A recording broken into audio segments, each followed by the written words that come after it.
So one thing I love to have my clients do is I have them color code joy on their calendar, and their Oh, I homework love. is to beginning, you have to have one instance of pure joy per week on your calendar, which is something that just makes you happy. And then they build. And right now I have a client who's building a business, has a child at home, has a child that just went to college. Her husband travels for work. Her father is dying. Like, she really is juggling a lot. And she told me, April, you know what I do? Every day I find time for joy, and that's getting me through this. So it's a little skill that you can start and then you build as you need it, right? This is Get Unstuck Podcast, a podcast for entrepreneurs who prioritize their life first, business second. I'm Mudita Panmuk, your host, who dedicates my life to designing and building a business that supports lifestyle. We will learn together from entrepreneurs around the world how they overcome their life challenges, their business obstacles,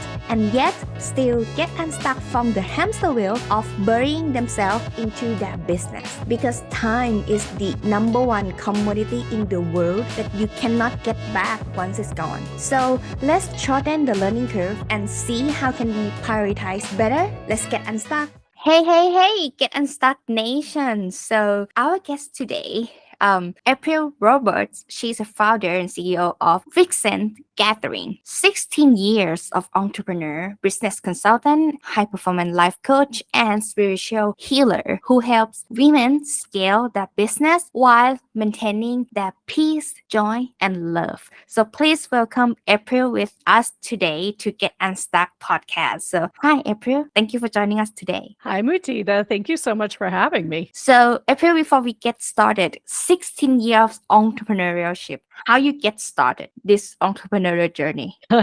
Well, mine's a little bit different, but I don't think so different. So what happened for me was, I was a lawyer before I had a law degree.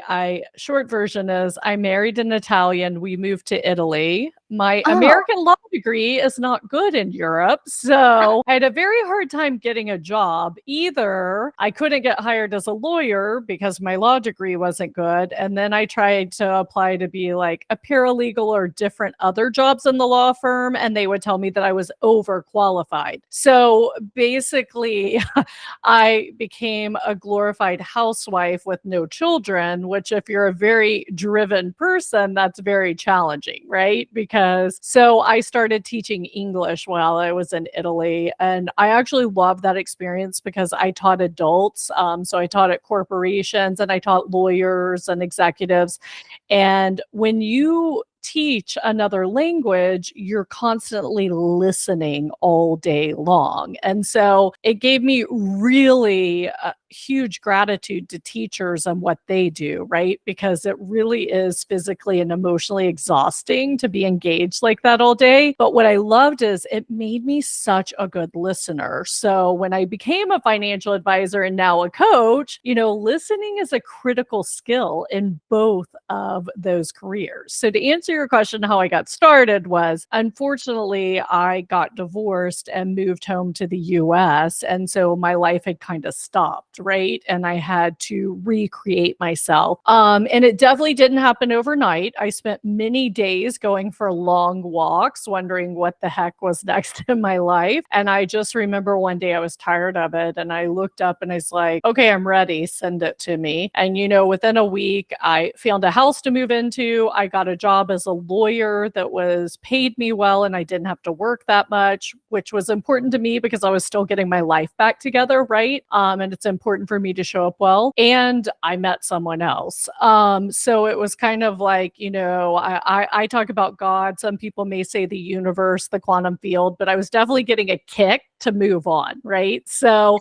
I did that. So I was practicing law by day and I had moved back home to be close to my parents during this difficult time in Mississippi. And I knew I didn't want to stay there, but my dad was a financial advisor, which is the business I went into. So I would go to he would give dinner retainer seminars to get new clients. So I would go to them with him because I thought it was fun. And I would greet the people, sit them, set their appointments. Like I just really went to help my dad and spend time with him. And then I started seeing how he was impacting and changing people's lives. And it was a lot different than what I was doing as a lawyer. And, you know, my life was upside down anyway. So I thought, well, let's just try this. So I went and got licensed and I became his intern for a year and a half at age 32. Oh, intern. Yes. So, but you know, my dad did me a favor. I was used to making six figures as a lawyer. I mean, at age 25, I was paid $100,000, right? So I'd always been a high income earner till I went to Italy. Well, my dad said, hey, you can help me. I need help here, here, and here. And whatever money, whatever profit we make, I will pay you 10%. So I didn't even have a salary. I had like maybe $10,000 to my name after the divorce. Like I didn't have a salary, but I appreciate my dad did that because I was driven to help him grow the business, right? So before I opened my own business a year and a half later, I had already learned all parts of the business because I wanted us to make money because I needed to get paid and I loved what we were doing and serving our clients. So that was in 2008. And then I moved to Houston, Texas and opened my own office and ended up with 3 offices around, you know, the suburbs of Houston, a TV show, a team. And so, you know, built that business, served hundreds of clients. And then I just got called to do something different. So actually last year I sold that business and I moved full time into coaching, consulting, and helping people in this platform. How did you know that you get called to do something else? Yeah. So I think, you know, I think at a certain point in life, you've had enough experiences. I call them the 2x4 moments where you know you should do something else, but, you know, change is hard or you're not sure how. And so you drag your feet. And, you know, my marriage being probably the biggest lesson for me, when I failed at marriage, even though my husband had an addiction problem, so probably the failure of our marriage, I'd say was 90 something percent his fault. You still want to reflect on what you could do better in any situation, right? How I could have shown up better. But for me, I mean, my parents have been married 50 something years. Failing at marriage was a big failure. And that really drove me to make sure I didn't fail again, which is not healthy, by the way. I've healed myself from that belief because we have to fail to get better at things. So, yeah, but from there, what inspired you to move from financial advisors firms, right? That To you coaching. opened, to coaching. What Yeah. inspired you to do so? So I started getting a vision of a different future. I knew I wanted to impact people, and that's why I loved being a financial advisor. I helped, you know, individuals and couples retire, which is a major transition in life. So I actually did a lot of coaching as a financial advisor, especially money mindset coaching, helping them have an abundant mentality, which I do now because it was such a transitionary time of their life. And so I really loved that part of what I did. It was my favorite part, right? Like empowering people to live their best lives. So before it was in retirement, now I help female entrepreneurs do that same thing while growing a business, right? Still living their best life. So I just started, what happened was I took my mom to New York City because I believe in experiences, you know, and in the US, Christmas is a huge deal, right? And everyone buys all these gifts. And I personally find it silly. It's like, why are we buying all these gifts for each other now? Like, if I want to buy a gift for you, I'm just going to buy a gift for you when I feel lovingly compelled. So anyway, long story short, for Christmas, I took my mom and niece to New York to an Andrea Bocelli concert because my mom and I love Andrea Bocelli. And it was in Madison Square Garden in New York City. And I've looked it up since, and it seats 22,000 plus people. And we were on the 5th row. And at one point, I just looked around at all the people as, you know, the performance performers were singing, and I just saw how at peace and in joy everyone was. And I just thought, wow, what if you could impact this many people to like be in peace and joy and live their best life? So it just made this impression on me. And that was 2017. 2019, it came up when I was goal setting in a mastermind I was in. And it came up again like, oh, I want to speak at Madison Square Garden. But here's what's interesting. I never see myself on the stage. It's the view from the stage of the impact being made in the room and everyone like being loving and supporting each other. So you can imagine if 22,000 women were in a room loving and supporting each other and themselves, that's powerful, right? So that's actually the compelling vision of our company. And okay, you're talking about company. How this name coming? What is this name actually means? I'm so interested. VIX Gathering. Yeah, I'd love to. Yeah. So I'll finish the previous story because I never answer your question. April of 2020, it came up again. I was reading a book and the author talked about speaking in Madison Square Garden. And I just remember going, really, right now? Because it was the third time, right? So I didn't want that 2x4 coming. So while I was keeping my business afloat, keeping my clients happy, keeping my team happy, I started this journey of figuring out what the next impact made. And that went from April of 2020 until March of 2023 is when I fully sold the old company. So I kind of did both for a time to like transition. But the VIXEN Gathering, I can't take credit. I had someone helping me at the beginning, and actually he came up with that name and I loved it. And the reason is a vixen is a female fox. And the female fox is the only species of animal where the female is more attractive than the male and does the attracting, right? Most species of animals, the male is the attractor in the animal kingdom. So it's that. Plus, if you look up the characteristics of a vixen, it's pretty cool. So, and then gathering is, we want to create the safe space, like where hopefully one day we're all in Madison Square Garden celebrating and loving each other. So just bringing vixens together. And the second part was I didn't want to take myself too seriously. I'd been a financial advisor for 15 years, highly regulated, controlled in what I could say on TV. And so I was just like, we're going to say whatever we want right now. And I want the women who come on my podcast and join my groups to have their voice and say whatever they want. So, it's a little bit cheeky so that we don't take ourselves too seriously and we remember to have fun as well. Oh my gosh, that is like a new definition. Oh, that's going to be amazing. If you keep every vixen together, like 22,000 of them, that's going to be wild. Yeah, I can't wait. Yeah. So what is the first thing that you think that women tends to have struggling with starting a business? So I think the number one thing that keeps anyone from making change is fear. I think also our negative thoughts and our negative emotions. And right now, worldwide, most of humanity is addicted to their negative thoughts and their negative emotions because when we feel these things or we think these things, it creates dopamine in our body. So it is a true addiction, right? Like we are truly addicted. In fact, neurofinance is a study of the brain and how it reacts to making money, losing money, money in general, right? And Duke University did this study where when they simulated making money, the brain flooded with dopamine and your emotional reactors lit up first, then your logic lit up second. Well, when they simulated losing money, the brain lit up 3 times as much, right? So that fear of the worst is highly addictive. And so we don't even understand we're stuck in the cycle a lot of times. So I really think that's the reason, people call it imposter syndrome, all kinds of things, but at the base of it is fear. And for me, fear is the opposite of love. So the more you work on your self-love, you work on showing up in love, doing things in love, being loving towards other people, I think you overcome that that fear.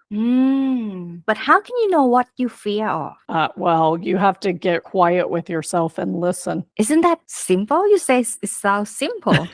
It sounds simple, but how hard is it to get quiet with yourself and listen? I know. I have a client who just started meditation and she's like, okay, I'm starting 3 minutes a day. And she built to 10, right? Like it's very challenging. And I have another client who just couldn't do it. And this week, she finally, one day, I was like, just start with a minute, just be quiet for a minute. Right. And so she started with 4 and she's building up. But it sounds simple, but we have not been socialized, educated, or trained to act that way in most, especially in Western cultures. Right. I think Eastern cultures are better about that, finding some quiet. In our Western culture, we definitely, that's not valued. I don't want to tell you, but every time that I practice that, I usually fell asleep. That's okay. Maybe you need sleep. Like when I first started my spiritual practice, I would go take a nap in the middle of the day at a workshop and like it was great. And what I've learned is I actually integrate knowledge and it shifts my energy when I sleep. So I embrace taking naps. That's a good way of looking at it. Mm-hmm. Yeah. Because I find these days, I find meditation very relaxing because it actually helps me to transit to the sleeping mode easier. So I use it Yeah. as the tool to get to a deeper sleep instead. That's how I get into sleep this day. I love it. I don't do this anymore, but part of my nighttime ritual for going to bed used to be that I would lay on this acupressure mat. So it has the little spikes like in your back. And then I would put my legs at 90 degrees on this cube and I would do a 45-minute meditation guided and I would fall asleep on the acupressure mat. People were like, how are you sleeping on this? But because you get in such a deep state, it was like so good. So I agree that gives you really good sleep. And then you wake up and go to bed and you sleep beautifully. But not with that acupuncture mat for sure. That's scary. How did you do that?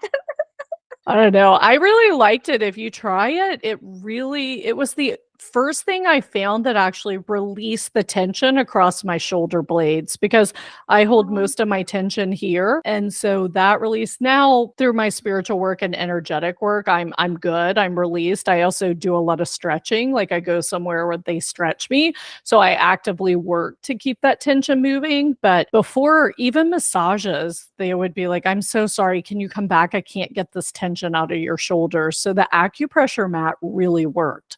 I mean, not the first time, but after like a week to 2 weeks, I saw a major difference. Oh my gosh, talking about that. So I have been stretching morning and before bed every Oh, I single like day. it. But then when I went to massager, so the massager, they told me that even though you feel flexible, but doesn't mean you have stretched enough.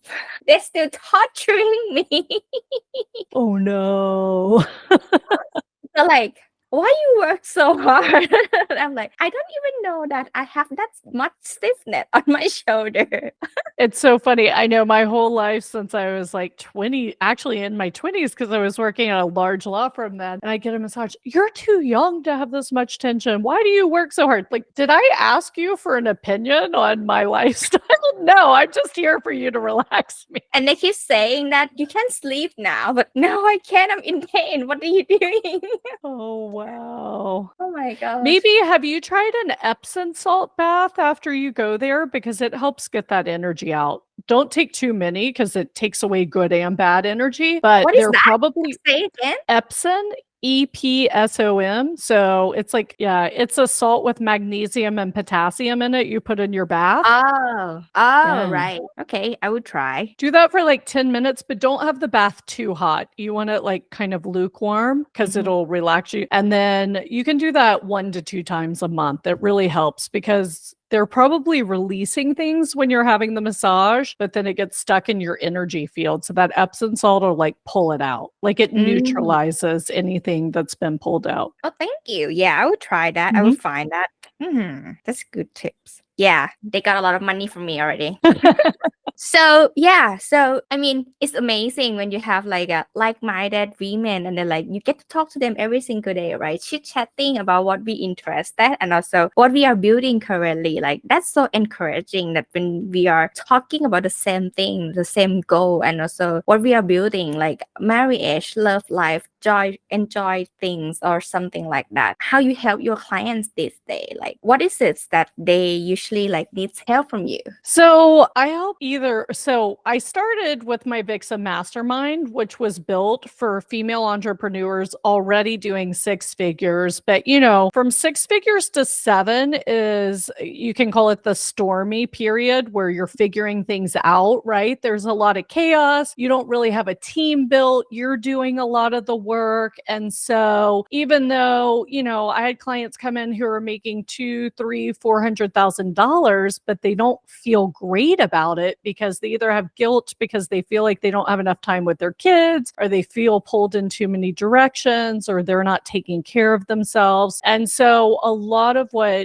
so we started out by helping women like that get more organized. I always start with time, energy, and confidence management. And then we go to their personal core values, like what fills your cup, because you're the foundation of your home, your business, your community. So we want to, as women, a lot of times we're giving, giving, giving, but what do we need? What really makes us happy, right? And so I help my clients find their three core values and make sure that they're filling that cup all the time. And an important part of time management, because I know you're the time queen. So one thing I love to have my clients do is I have them color code joy on their calendar. And their Oh, I homework love. is to beginning, you have to have one instance of pure joy per week on your calendar, which is something that just makes you happy. And then they build. And right now I have a client who's building a business, has a child at home, has a child that just went to college. Her husband travels for work. Her father is dying. Like, she really is juggling a lot. And she told me, April, you know what I do? Every day I find time for joy, and that's getting me through this. So it's a little skill that you can start and then you build as you need it, right? What's the difference between joy and happiness?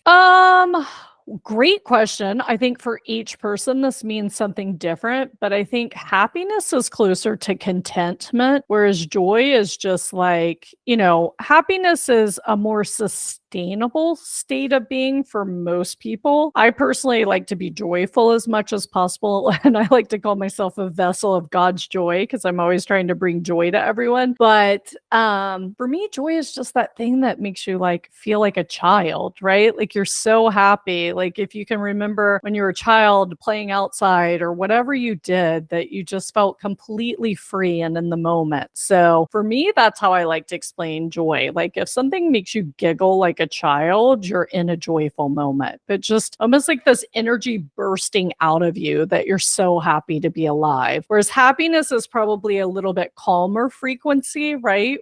Which is more sustainable. Like, hey, I'm really happy. I have a great job, or I have a great company. I love my family. I love where I live. It's almost like more of a state of being. I don't know. I've never been asked that question, but that's what came out for me. But I think for everyone, it's different. I just want to know your opinion. It's fine. There's nothing right or wrong. Yeah. You mentioned that what fill your cup first, and I have a very strong agree with you that it's so important because it's something that you have to find your foundation before you can help others. That's so true. Mm-hmm. I would like to know your opinion about the stress management and also the confidence of the person. I find a connection on that, and it's also reflect on how they work on themselves and their business as well. How is your experience and opinion looks like on that? Yeah, so stress management, I think the key to that is knowing yourself. And, that's why we start with core values and what fills your cup, right? Because most of us have not been taught to be a student of ourselves, but we all have different biorhythms. Like, you might be a morning person, I might be a night person, right? Like, I might have a burst of energy in the afternoon, and you might want to take a nap in the afternoon. Like, everyone has different biorhythms and their best time they operate.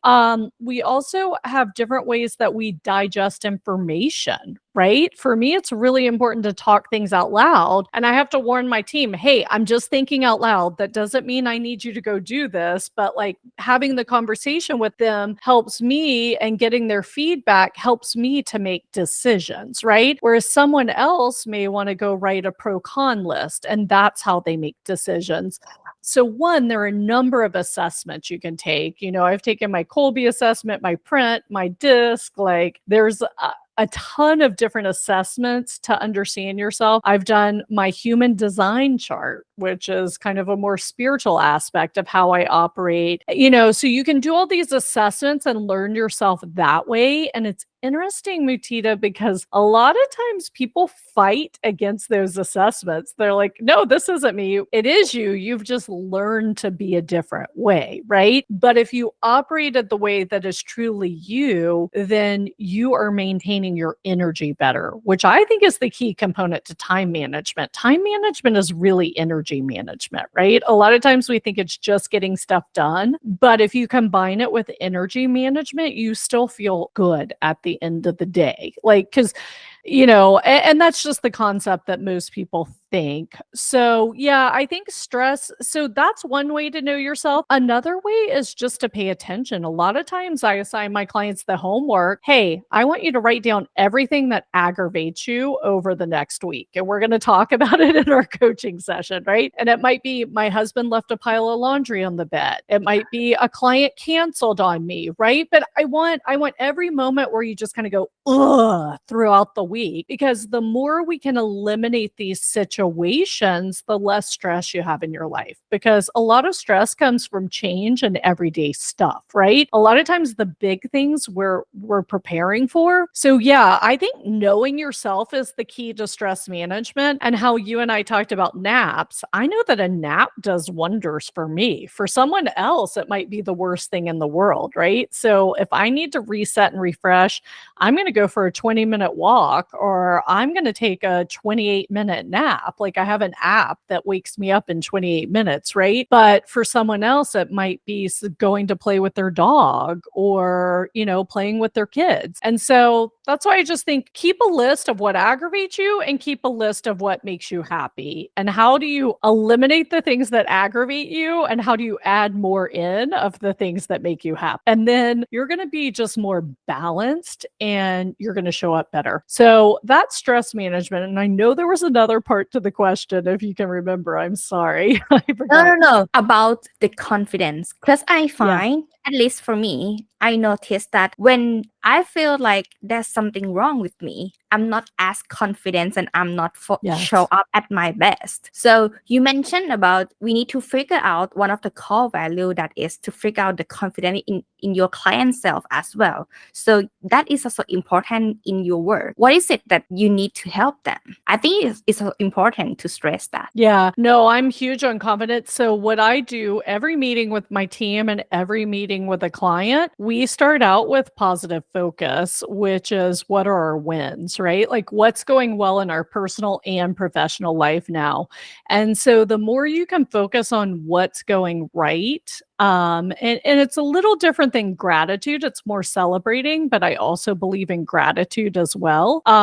So because here's the bottom line, you could have a day where it's 95% successful, and most people are going to bed thinking about the 5% that didn't go well, right? That's the like hamster wheel in their head going on, or that's the tension in their body. And so basically you just rewire yourself to pay attention to the 95% that's going right, and that builds your confidence.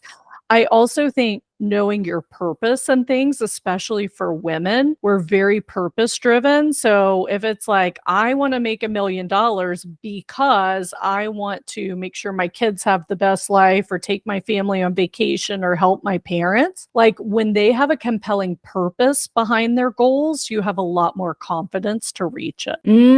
I agree. Wow, that's amazing. So in case anyone that want to boost their confidence, also manage their time, time and scale their business and get everything together with joy, where can they reach out to you then? Oh, thank you for asking that, Matita. So, one thing I have that I love is I have a Facebook group called Abundant Business Women, and I go live every Friday. So, actually, this Friday, we're talking about clarity. We talked about courage on one, confidence is coming up. So, I always have a guest coach on, and we converse about our stories, our client stories, and we take questions from the people who are live with us in the chat. So, it's basically live coaching every week. So that's a great community to join. It's just our Facebook group, Abundant Business Women.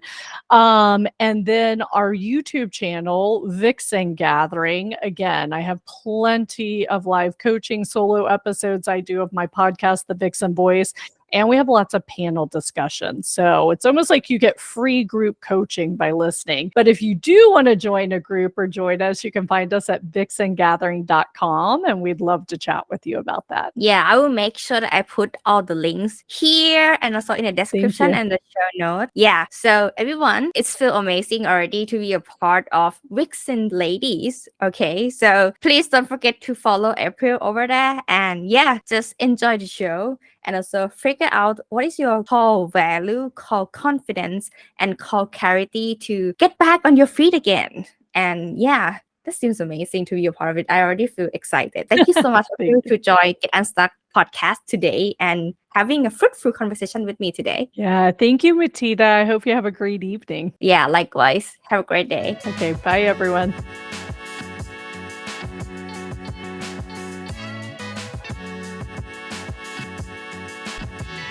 I hope this episode inspires you wherever you are in your entrepreneurial journey so that you can have your business that supports your lifestyle. Get a show note at getunstuckmethod.com/podcast. Review what you have learned together today and start implementing right now. See it by yourself. The result of your consistent action are worth it. You deserve the freedom to enjoy your life. Until the next episode, let's get unstuck.